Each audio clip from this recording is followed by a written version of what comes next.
maghapon na kasi. So, yung title na nilagay ko po dito, ano po, sa Bible din, no? Ano ba ang totoong identity ko, totoong pagkatao ko, sino ba ako? Yan. What's my true identity? Ano? At paano ko ba yung malalaman? Ano? So, yun. Yung title natin, ano ba ang totoong identity ko, pagkatao ko? No? Pagkakakilanlan. No? So, yun yung ating malalaman sa salita ng Diyos po, no? Na true identity natin. Talagang totoong pagkatao at kung sino tayo. So, babasahin natin ito sa Bible, no? Ano po, Romans chapter 5, verse 12, no? Magbasa din po kayo ng Bible, King James Version po. Romans chapter 5 po, verse 12. Sabi po sa Romans chapter 5 verse 12, sabi po ng salita ng Diyos sa Bible. Ito po, dala ko po yung Bible.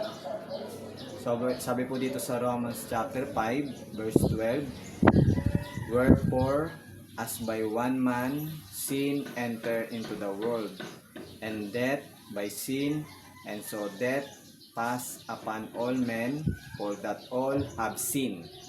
So, isa pa po, Romans chapter 5 verse 12, wherefore, as by one man sin entered into the world, and death by sin, and so death passed upon all men, for that all have sinned. So, yun po sabi ng Bible, no? Sabi po dito, merong isang tao, no? Wherefore, as by one man, sin entered into the world, no? Dahil sa isang tao po, pumasok ang kasalanan. Sino po yun? Walang iba po dito, si Adam at Eve, yung pinag-isa ng Diyos, no? Na isang tao na yun. One man. Doon sa kanila nag-umpisa yung kasalanan. Nag-entered, no? Dito sa mundo. Ngayon, sabi dito, and death by sin, yung kamatayan, dumating dahil sa kasalanan, no? And so death passed upon all men.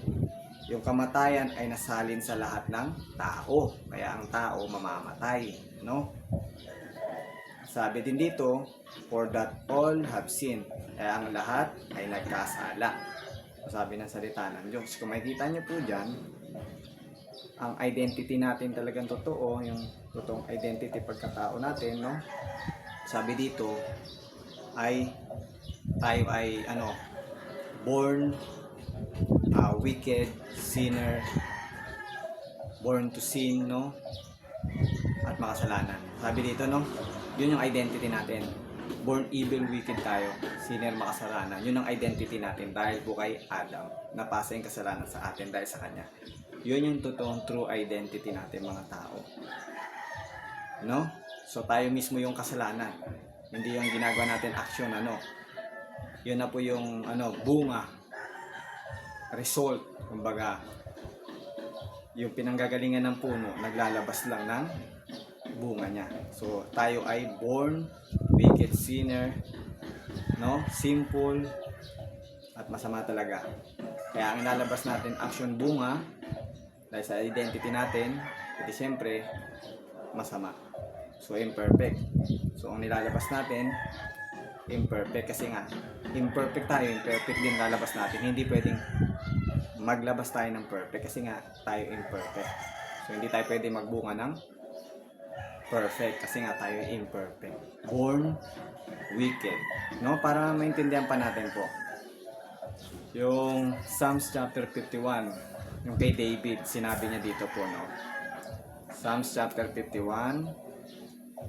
Ang babasahin po natin. Sabi po dito sa Psalms chapter 51. 51 po, no? Psalms chapter 51. Ano yun? Sagit lang po, ito po. Verse 5. Sabi dito, behold, I was shapen in iniquity, and in sin did my mother conceive me. So, sabi po dito sa verse na binasa natin, no? Behold, I was shapen in iniquity. And in sin did my mother conceive me. So sinabi dito, ako'y pinaglihi sa kasalanan sa sinapupunan pa lang ng aking ina. Ano? So talaga po tayo ay ipinaglihi sa kasalanan. Shapen, no? Yun talaga yung natin. True identity. Talagang born wicked, evil tayo. Dito, no? Sabi dito behold, I was shapen in iniquity. Ako ay, sinapin sa iniquity, kung kasalanan, no? And in sin did my mother conceive me. So, doon pa lang, born na tayo na wicked, no? Sinapin sa kasalanan. Tayo mismo yung kasalanan. Yun. So, ngayon makikita nyo doon, yun yung identity ng lahat ng tao dahil kay Adam. Born wicked, evil tayo.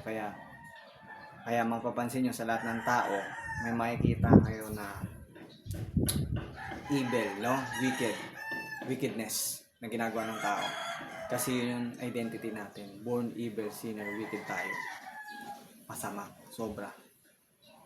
Kaya, huwag na po tayo magtaka kung bakit matindi ang kasalanan ng kasamaan ng tao. Kasi nga, yun yung totoong identity po natin bilang mga tao. Dahil kay Adam, napasa yung kasalanan. No? So, huwag kang magtataka, yung bata nagsusinungaling, gumagawa ng ganito. Kasi nga, yun yung identity niya, born wicked siya. Talagang evil. So, yun yung identity pagkatao po natin. No? Na totoo. At hindi po natin kayang baguhin yun. Hindi natin kayang iligtas yung sarili natin sa ganun. Hindi natin kayang i-change yun kahit anong gawin natin, no? Hindi natin kaya. Kasi yun yung sinapin tayo dun So makikita nyo po dun sa verse na yun, no? Yun pong identity ng bawat isang tao. Born wicked, evil, masama. Wala pong good sa atin. There's no good sa atin. Wala. No good. No. Hindi tayo righteous. Hindi tayo mabait. Hindi tayo... Never. Sabi po yun ang salita ng Diyos. At yun naman po yung katotohanan sa atin. Born evil tayo po, no? Wicked. Sabi ng salita po ng Diyos, no? Kagaya ng binasa ko nga sa inyo, yung Romans chapter 5 verse 12. Yun yung identity natin. Kaya yung Bible, pinapakita ng Bible yung tayo mini-mirror niyan, yung kasalanan, kung gaano tayo kasama, wicked, born this way, sinapin sa ganito, sa kasalanan. Tayo mismo yung kasalanan. So nakakaano yun po yung reality. So ngayon, born sinner, wicked tayo, hindi natin kaya mag-produce ng perfect, good, mabuti. Hindi natin kaya yun. Kahit self-righteous, mabuting gawa, hindi din po. At meron pa ako isang babasahin po sa inyong verse. Kung gaano din po kasama tayo mga tao. Jeremiah chapter 17 verse 9. Ito po ang ng tao. Jeremiah chapter 17 verse 9. Sabi dito, the heart is deceitful above all things, and desperately wicked, who can know it? No? Sabi ng Bible, no? Jeremiah 17:9. Sabi dito, the heart is deceitful above all things, and desperately wicked, who can know it? Sabi dito po, ang puso po, sabi ng Bible, ay deceitful above all things po. Masama yung puso natin. Above all. Talagang. Kasi sinabi pa dito, and desperately wicked. Sobrang sama ng ating puso. Wickedly. No, wicked. Sabi pa ng Bible, sino nakakaalam nito? Diba? So, mismo puso natin, yan po katotohanan sa atin. Wicked, sabi ng Bible. Kaya hindi po magandang magtiwala sa puso, sa isip, sa sarili mo, sa utak mo, sa galing mo. Hindi dito. Kasi sabi ng Bible, wicked. Pag tayo nagtiwala tayo sa sarili natin na yan, tapos na. Ano po mangyari? Dilubyo. So ito po yun. Sabi pa ng Bible na wicked ang ating puso, kaya huwag po natin ipapalo yung ating heart, yung ating puso, at ang ating brain, thoughts. Yan, connection po yan, yung isip tsaka puso. Connect po yan. So yan po, no? Yan yung identity natin. So ngayon, itong kagandahan. Hebrews chapter 10, no? Verse 14. Ito po, Hebrews chapter 10 verse 14 po. Sabi dito, for by one offering. Sino po yung one offering po dito? Walang iba po, si Jesus Christ po dyan. Yung one offering na yan na nagbayad ng ating kasalanan, ng dugo buhay niya doon sa krus ng Kalbaryo, no? He pay the penalty of sins. Ang kasalanan natin by His blood. Ano yung one offering po na yan? Si Jesus Christ yun. Ano? Siya po yun. At sabi diyan, He had perfected forever them that are sanctified. So isa pa po, no? Hebrews chapter 10 verse 14. For by one offering He had perfected forever them that are sanctified. Yun po sabi ng Bible.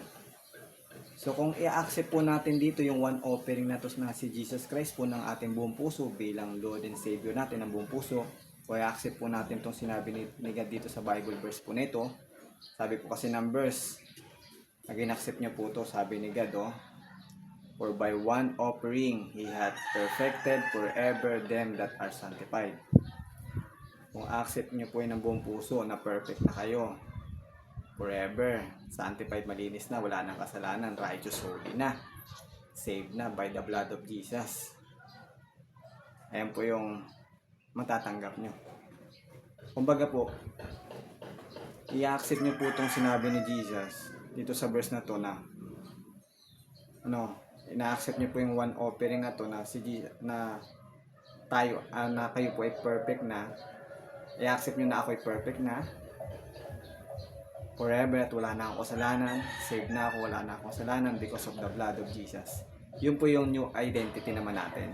Yung second Adam, si Jesus po yan. So kung i-accept nyo po yun ng buong puso, yung one offering na yan, ang Panginoon Jesus, no? Ang binayaran niya ating kasalanan, ang dugo buhay niya, and accept nyo yun ng buong puso, at ang sabi pa dito sa verse, perfect ka na. Forever. Them that are sanctified. At malinis na at wala ng kasalanan. Righteous, holy na. Saints na, saved na by the blood of Jesus. Kung i-accept nyo ng buong puso, yan po yung identity na natin. Ngayon, ang identity na natin ay si Christ na. Hindi na yung dating born wicked sinners. Kasi yung sinners, hindi pwede po pumasok sa langit. Ang punta po nun, doon sa impyerno. Pero kung in-accept natin to, yung one offering po, si Jesus Christ, nagbayad ng ating kasalanan ng dugo niya, in-accept natin ang Panginoon Jesus bilang Lord and Savior natin ng buong puso. Tapos yung sinabi niya dito sa verse, na perfect na tayo forever, them that are sanctified. So yun na, clear po. Yun ang bagong identity natin. Na ako perfect na, wala na akong kasalanan because of the blood of Jesus. Ano po, yun na po yung ano natin, true identity. Pero nasa sa inyo po kung i-accept nyo po yan. Kung i-accept nyo pa rin po yung ba yung dati, na born evil, wicked po tayo, o ito po, i-accept nyo na perfect na ako. Alin po sa dalawa? Yung i-accept nyo po ba yung sinners pa rin ba kayo, yung born wicked? O i-accept nyo po yung perfect na kayo because of the blood of Jesus? Dalawa lang po pagpipilian nyo. Kaya ito pong kagandahan. Hindi ka naging perfect dahil sa sarili mo. Merit righteousness po, no? Never, hindi po yun. Naging perfect righteous ka at wala ka ng kasalanan because of the blood of Jesus. In-accept mo lang tong finish work niya. Kaya ka naging perfect. At naligtas. Dahil sa blood ng Panginoon Jesus. Hindi sa sarili mo, no? So yun, kaya ka naging perfect because of Jesus' blood.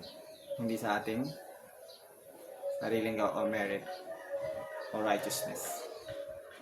So ito po yun. Yon, doon lang po yung nagtatapos. I-accept nyo lang po. Perfect na kayo forever, sanctified, wala na kayong kasalanan because of the blood of Jesus. Yan po ang i-accept nyo. Ano? At nasa inyo po yung desisyon. May accept nyo po yun o hindi. Kasi ito yung ito na yung identity perfect ka na dahil kay Jesus. Pero yung sa dati, yung identity Adam na imperfect, ay kahit kailan hindi natin kaya maging perfect doon. At dito, naging perfect lang po tayo because of Jesus Christ blood. At yung identity na natin ay si Jesus Christ. Perfect na ako because of Jesus blood. At wala na akong kasalanan, malinis na, saved na because of Jesus blood. Kung tinanggap niyo po yun, sinabi ni God dito sa verse po na ito. So yun po yun. Yung mensahe po dito sa salita ng Diyos, no? At maraming salamat na nanood kayo at pagpalain ng Diyos yung salita niya dito. At yun, dahil perfect na, syempre ang mga perfect, saan pupunta yan? Sa heaven pag namatay. Naging perfect ka dahil kay Jesus, hindi dahil sa iyong sarili. So yung sinners, syempre hindi sa langit ang punta, doon sa hell. Kaya kung in-accept nyo perfect na kayo because of Jesus blood, syempre ang punta nyo lang sa heaven. I-accept nyo lang itong salita ng Diyos above all sa ating puso, isip. Yun po yung repentance, no? Yung repentance na mababasa nyo sa Acts chapter 20 verse 21, no? Sabi doon, no? Repentance toward God. Magsisi, pabalik sa Diyos, no? Above all. Yan. May yun change of mind, metanoia. Ibig sabihin po noon, above all. Change of mind, no? Above all yun. Kayo babalik? Yung magtatrust ka sa salita ng Diyos kay Jesus above all, hindi sa thoughts, feelings, puso, isip, imagination mo. Yan po yung repentance, change of mind. To transcend, no? Yung back to the word of God. Yun po yun pagsisisi. Yun po ang nun. And faith toward Jesus. Nakalagay doon, diba po, no? Faith toward Jesus. Pananampalataya o pagtitiwala sa Panginoon. Ayun. Yan ang ng salita ng Diyos, diba? Repent toward God and faith toward Jesus. Yan po yun. Magbago ng isip, above all yan. Transcend, above all. Back to the Word of God. Faith to Jesus. Yun po, no? So yun po, no? Salamat ng marami. God bless you po. Huwag niyo makakalimutan, like and share, subscribe ang ating channel po sa YouTube, no? Salamat po at magandang hapon.